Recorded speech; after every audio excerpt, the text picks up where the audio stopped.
და ეს კეკლუცი რაც არის შრომის ინსპექციასთან, შრომის კოდექსთან დაკავშირებით, ეს არ არის საქართველოს მოქალაქეების უსაფრთხოებაზე, საქართველოს მოქალაქეების ღირსების დაცვაზე, საქართველოს მოქალაქეების უფლებების დაცვაზე.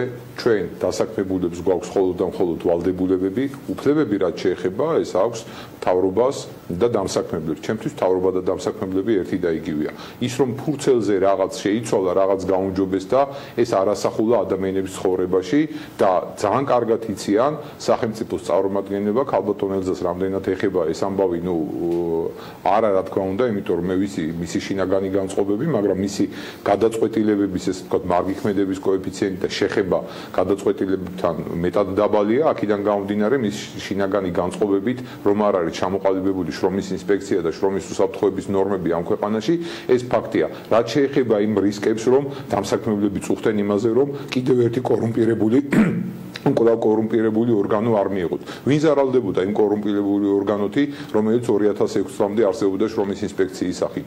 მხოლოდ და მხოლოდ დასაქმებული ზარალდებოდა, იმიტომ რომ უსინდისო ინსპექტორი, უსინდისო დამსაქმებელს ურიგდებოდა და ყოველთვის დაზარალებულის ბრალეულობით ხდებოდა ხოლმე უბედური შემთხვევები. არც 1 წელი, არც 2 წელი, არც 3 წელი და არც 6 თვე არ ჭირდება შრომის ინსპექციის ჩამოყალიბებას.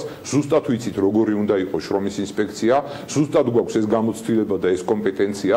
დღესაც შევთავაზე მთავრობას, რომ უხელფასოდ ვარ მზად იმისთვის, რომ ამ სტრუქტურას მოგცემ ბერკეტები და ჩვენ თვითონ დავანახებთ, როგორ უნდა გამოიყურებოდეს და რას უნდა აკეთებდეს ეს სტრუქტურა, მაგრამ საქმე არის კეკლუჩი, რომ ევროპელებს დავანახოთ, რომ დასავლეთს დავანახოთ, რომ ჩვენ აქ რაღაც სტანდარტებს ნერგავთ და ასე შემდეგ. რა არიწოდენ?